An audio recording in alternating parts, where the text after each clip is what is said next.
Hello student, online class कक्षा 5th में आप सभी का स्वागत है। बच्चों, कक्षा 5th में हम पढ़ रहे थे पाठ 8 जीव जंतुओं की निराली दुनिया। तो इसमें हमने पढ़ा था कि चमगादड़ अंधेरे में कैसे उड़ लेता है और कुत्ता दूसरे अनजान लोगों को देखकर क्यों भौंकने लगता है।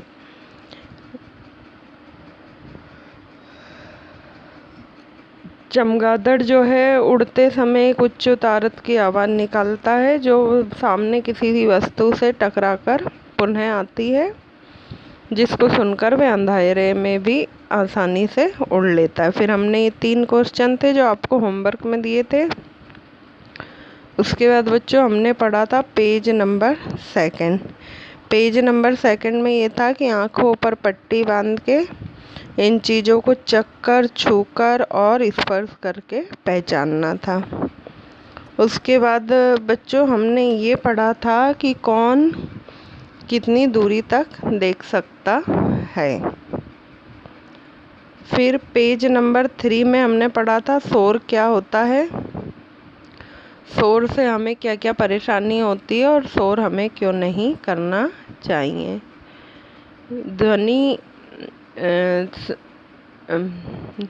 शोर क्या होता है इसके बारे में हमने पढ़ा था कि जब हमारी सुनने की क्षमता से तेज ध्वनि हमें सुनाई दे वह शोर कहलाता है।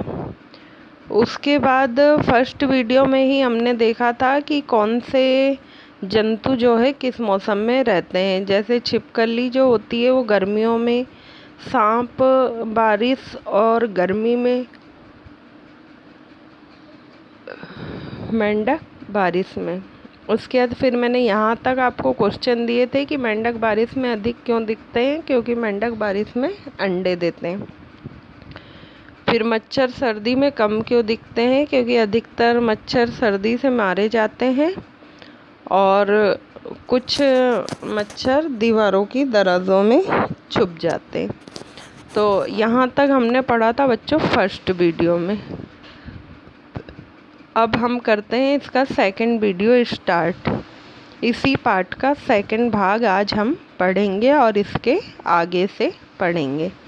चलिए शुरू करते हैं। पहले मैं आपको पाठ पढ़ के सुनाती हूँ। मुनिया।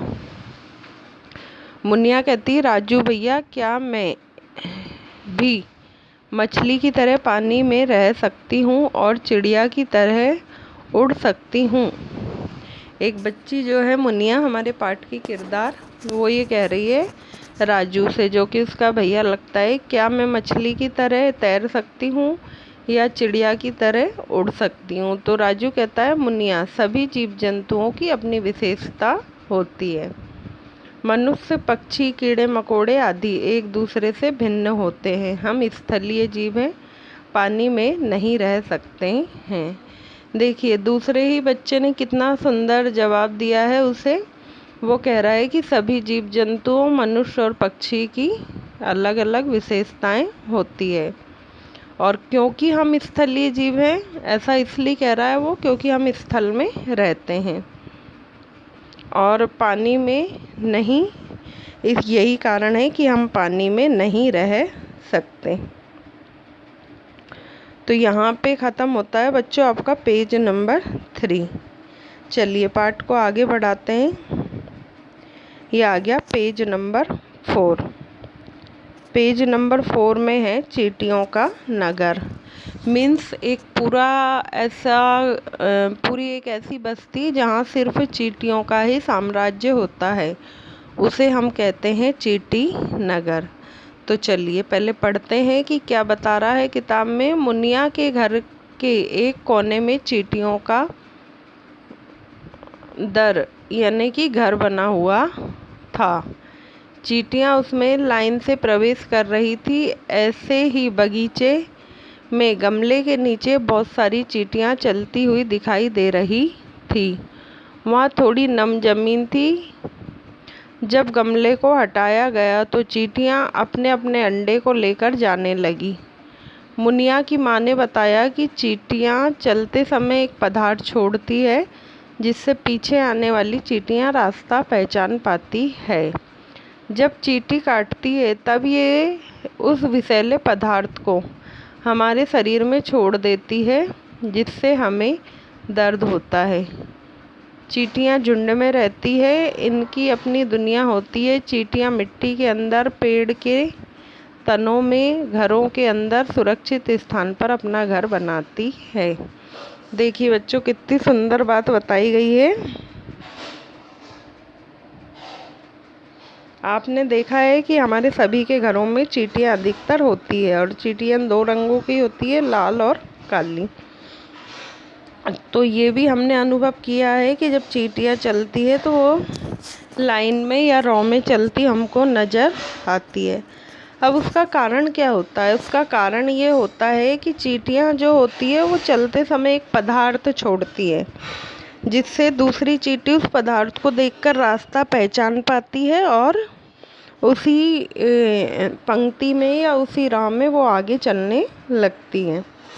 अब बात करते हैं कि ये पदार्थ जो होता है, जब हम कभी देखें, हम चींटियों का पीछा करके और उस स्थान तक पहुंच जाते हैं और देखने की जब कोशिश करते हैं कि चींटियां कहाँ से आ रही है, तो वो घबरा के और अपने अपने अंडे को लेकर भागना शुरू कर देती है।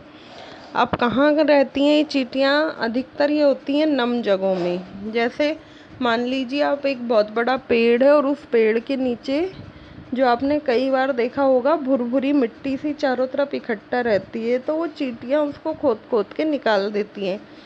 तो ज़्यादातर चींटियां जो है वो गमले के नीचे, पेड़ों के तने में और घर के अंदर भी कई बार ऐसे सुरक्षित स्थान में अपना घर बनाती है। अब बात करते हैं कि चींटियां जो पदार्थ छोड़ती है, और जब वही चींटी हमको काटती है तो उस पदार्थ को हमारी बॉडी में छोड़ देती है, जिसे एक अच्छे से नाम से पुकारते हैं, शायद कैलामाइन करके एक वर्ड आता है उसके लिए, कि वो पदार्थ हमारी बॉडी में छोड़ देती है, जिससे वो हमें तकलीफ़ देता है और हमें उस जगह खुजली चलती है और दर्द होता है। तो बच्चों, ये थी चींटियों के बारे में जानकारी। अब और भी संबंधित चींटियों से जानकारी आगे हम पाठ में देखेंगे। पहले एक क्वेश्चन आ गया आपका, जो कि आपको होमवर्क में करना है, कि चींटियां एक ही लाइन में क्यों चलती है। तो यहाँ पे बच्चों एक चीज़ देखिए आप, कि चींटियां एक ही लाइन में क्यों चलती है, क्योंकि चींटियां चलते समय एक पदार्थ छोड़ती है, जिससे पीछे आने वाली चींटियां अपना रास्ता पहचान पाती हैं। तो ये आंसर आपको मिल ही गया है। चलिए आगे देखते हैं पाठ। आज का ये होमवर्क का फर्स्ट क्वेश्चन हो गया ये। मुनिया व राजू को माँ ने कहा कि देखो, चींटियां मिलजुल कर घर के कार्य करती है, तुम भी काम को मिल बांट कर किया करो। सबसे अच्छी बच्चों चींटियों की एक आदत होती है कि जो चींटियों का घर होता है, चींटियों का नगर होता है, वहाँ पे चींटियों के जो काम होते हैं वो बांट दिए जाते हैं। जैसे इसमें रानी चींटी जो होती है वो चींटी अंडे देती है, और श्रमिक चींटी जो होती है वो अंडों की देखभाल करती है, और जो सैनिक चींटी होती है वो अंडों की रक्षा करती है। चलिए अब किताब के अनुसार क्या बोल रहा है ये हम देखते हैं। कि चींटियों, तो राजू और मुनिया को माँ ने देखकर कहा कि देखो, चींटियाँ सभी कार्य को मिलजुल कर करती है, और तुम्हें भी हर काम को मिल बांट कर करना चाहिए। चींटियों को काम करने के आधार पर रानी चींटी, श्रमिक चींटी, सैनिक चींटी कहा जाता है। चींटियों से बचाव के लिए नमक या नमक के पानी का छिड़काव किया जाता है। आजकल चींटियों से बचने के लिए कीटनाशक का उपयोग होने लगा है, इससे हमें भी नुकसान होता है। तो बच्चों ये बता रहा है कि चींटी नगर में जो है 3 प्रकार की चींटी होती, जैसा जस्ट मैंने आपको बताया था। और चींटी से बचाव के लिए हमें नमक या नमक के पानी का उपयोग करना चाहिए। अब मैंने आपको बताया था कि चींटी नगर में होती है सबसे पहले रानी चींटी, जो कि अंडे देने का काम करती है। और दूसरी होती श्रमिक चींटी, जो अंडों की देखभाल करती है। और थर्ड नंबर पे आती सैनिक चींटी, जिसका काम होता है अंडों की रक्षा करना और घर की सुरक्षा करना। तो बच्चों यहाँ पे आप एक क्वेश्चन बनाइए कि कार्य के आधार पर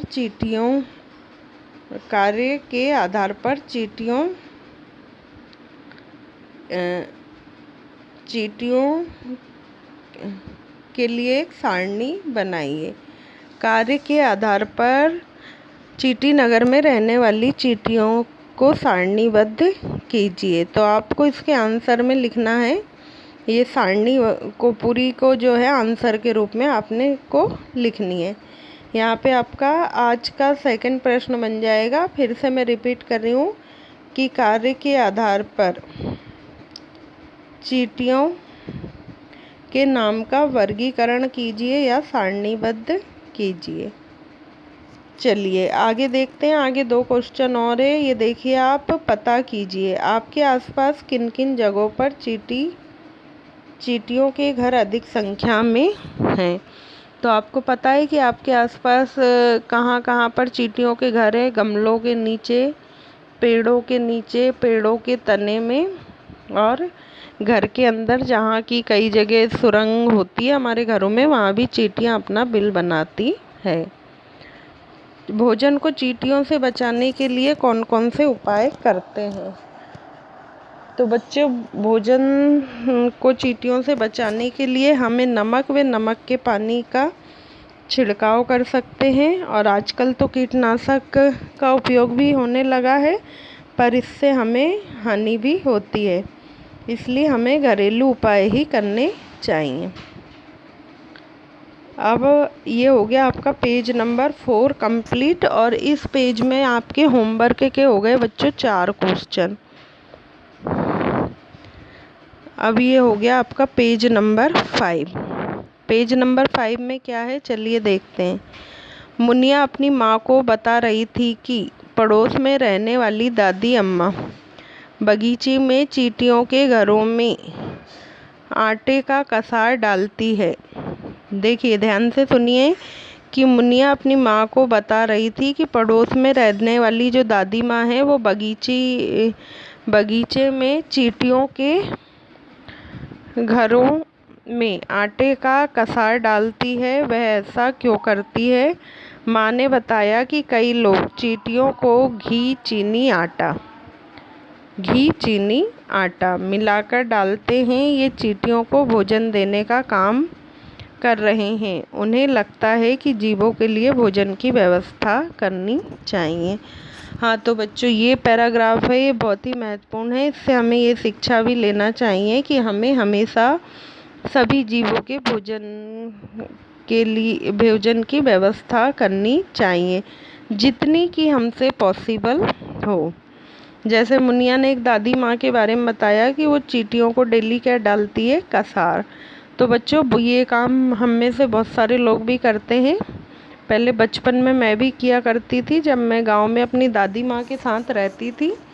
तो हमारे यहाँ क्या करते थे, घी, चीनी और आटा हल्का सा सेक लिया जाता था। कई बार उसको, अगर कोई कढ़ाई आपके घर आपने कोई वर्क किया है तो उसी कढ़ाई में थोड़ा सा आटा सेक के उसमें चीनी और हल्का सा घी डाल के उनको बराबर मिला के, और उस आटे को डेली एक मुट्ठी कह सकते हम, एक मुट्ठी आटा पेड़ों के नीचे डाल दिया जाता था, जहाँ पे कि चींटियों के भोजन के रूप में। और फिर वो चींटियाँ धीरे धीरे उस भोजन को घसीटकर अपने चींटी घर में ले जाती थी।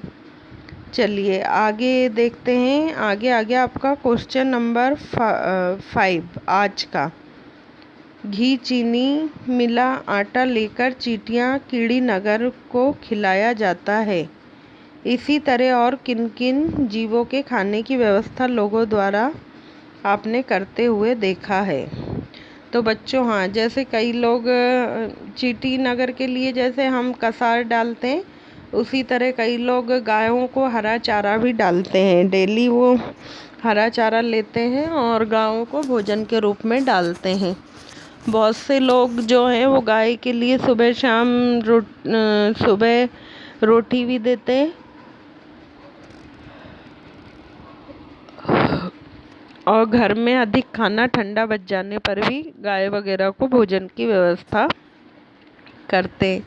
उसके अलावा मैंने एक चीज़ और देखी है अपने बचपन में कि बहुत से लोग जो हैं वो मछलियों को भी भोजन डालते हैं। जो हम घर में आटा बनाते हैं रोटी के लिए, उस आटे की छोटी छोटी गोलियां बनाकर लोग पानी वाले स्थान में, चाहे वो तालाब हो, समुद्र हो, जो भी हमारे आसपास पानी का साधन है, उसमें फेंकते हैं ताकि उन मछलियों को भोजन मिल सके।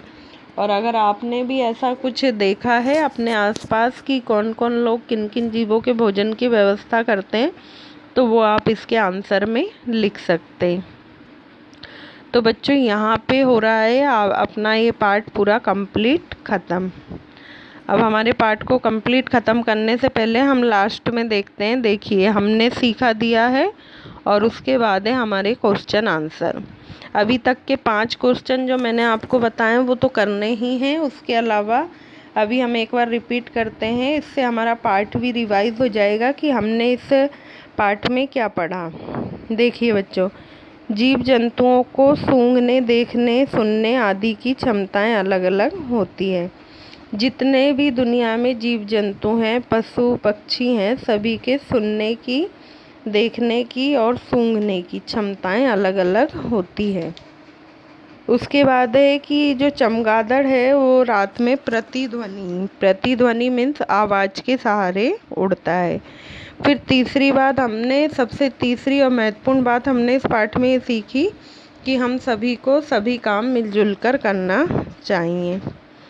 और लास्ट एंड फाइनल बात कि हमें जीव जंतुओं के लिए भोजन की व्यवस्था करनी चाहिए। तो ये हो गया आपका पार्ट, कम्प्लीटली ख़त्म हो चुका है। अब मैं आपको क्वेश्चन आंसर बता रही हूँ, जाना समझा आप बताइए। इसे भी आपको होमवर्क में करना है और साथ में आपको अगले जो 5 क्वेश्चन दिए वो भी करने हैं। तो ये वाला क्वेश्चन जो है मैं थोड़ा सा हिंट दे रही हूँ, बाकी आप इसको कंप्लीट कर सकते हैं। फर्स्ट क्वेश्चन, कॉपी में तालिका बनाकर निम्नलिखित जंतुओं की विशेषता को लिखिए। पहला कॉलम जो है वो जंतु के नाम का है, दूसरा इनका भोजन प्राप्त करने का तरीका और तीसरी इनकी एक्टिविटी, ये चलते हैं, तैरते हैं या उड़ते हैं। तो मैं आपको एक बता रही हूँ बच्चों इसका आंसर, फिर उसके बाद आप बाकी सारणी कंप्लीट करेंगे। जैसे चिड़िया है, भोजन प्राप्त करने का तरीका ये है उसका चोंच से चुगकर, और चिड़िया का काम है उड़ना। तो हम पहले कॉलम में लिखेंगे चोंच से चुगकर और दूसरे कॉलम में लिखेंगे उड़ना। अब मछली में लिखेंगे हम कि मुंह से निगलकर और तैरना। मोर के लिए लिखेंगे चोंच से चुगकर और उड़ना। छिपकली के लिए मुंह से निगलकर और रेंगना। चलना लिख सकते हैं क्योंकि रेंगना शब्द इसमें नहीं है, इसलिए हम चलना लिख सकते हैं। तो बच्चों आगे की सारणी आप आराम से कंप्लीट कर सकते हैं। अब जाना समझा का दूसरा नंबर का क्वेश्चन है कि नीचे कुछ चित्र दिए गए हैं, इन्हें पहचान कर इनकी एक एक विशेषता अपनी कॉपी में लिखिए। ये चारों जो पोस्टर है बच्चों वो आपको होमवर्क में बनाने हैं, खरगोश, हाथी, चिड़िया, मछली। और अगर आपसे चित्र नहीं बन रहा है तो आप बाज़ार से भी आपको उपलब्ध हो सकते हैं। आप इनको कॉपी में चिपकाइए और कॉपी में चिपकाने के बाद इन जीवों की एक एक विशेषता लिखनी है। जैसे खरगोश की मैं आपको बता दूं, खरगोश एक शाकाहारी जंतु है, ये हरी घास और गाजर खाता है और कुत्ते से इसे डर रहता है क्योंकि कुत्ता इसका शिकार करता है। दूसरा हाथी है, हाथी भी एक शाकाहारी जंतु है जो जंगल में रहता है और शुगर कैन, बनाना आदि खाता है, झाड़ियाँ वगैरह खाता है। इस तरह बाकी पक्षियों की आपको एक एक दो दो विशेषता अपनी कॉपी में लिखनी है। और चाहो तो कोई पोयम के रूप में लिख सकते हो। जैसे मछली के लिए, मछली जल की रानी है, जीवन उसका पानी है, हाथ लगाओ डर जाएगी, बाहर निकालो मर जाएगी। तो इस तरह से भी आप लिख सकते हैं। और लास्ट एंड फाइनल क्वेश्चन है आपका, चमगादड़ रात्रि में किसी वस्तु से बिना टकराए कैसे उड़ता है? चमगादड़ रात्रि में उड़ते समय एक उच्च तारत्व वाली ध्वनि निकालता है जो सामने किसी वस्तु से टकराकर पुनः वापस आती है, जिसको सुनकर वह आसानी से उड़ सकता है। तो बच्चों ये हुआ आपका पाठ कंप्लीट। पार्ट 8 हुआ आपका कंप्लीट। अब देखिए क्या करते हैं, हम एक बार रिपीट मारते हैं कि हमने कहाँ से पढ़ना शुरू किया था। तो बच्चों हमने पाठ पढ़ना शुरू किया था पेज नंबर 3 से। इस पेज से हमने पाठ पढ़ना शुरू किया था। पेज नंबर 3 में हमने मुनिया और राजू की बातें सुनी।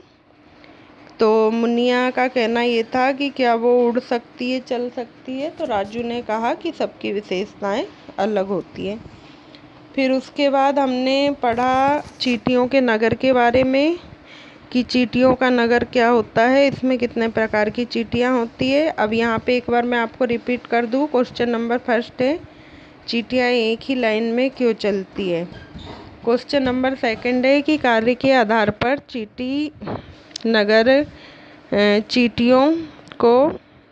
चींटियों का वर्गीकरण कीजिए।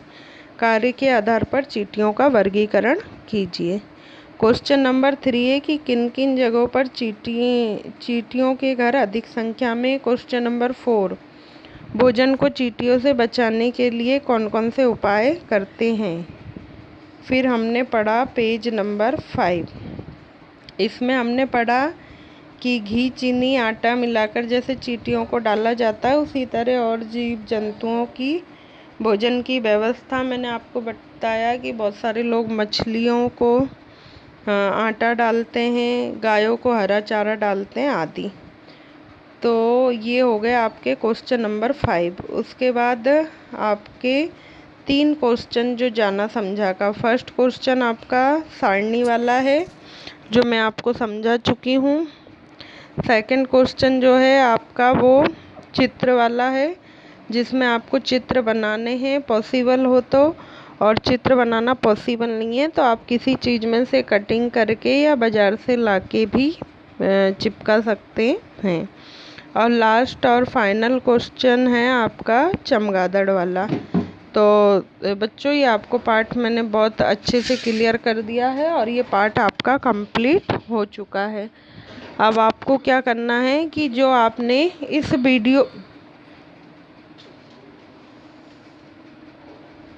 इस वीडियो का जो पहला भाग आपने होमवर्क में किया है, उसी के बाद से आपको आज का सेकंड भाग कंप्लीट करना है और प्लस आपको ये पार्ट को लर्न करना है।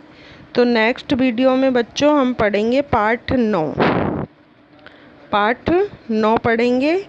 उससे पहले आप ये पार्ट 8 कंप्लीट करेंगे होमवर्क और पार्ट को लर्न करेंगे। और संभवतः आपने अभी तक के पूरे ही 8 पार्टों का वर्क कंप्लीट कर लिया होगा। तो ओके स्टूडेंट, फिर मिलते हैं नेक्स्ट वीडियो में।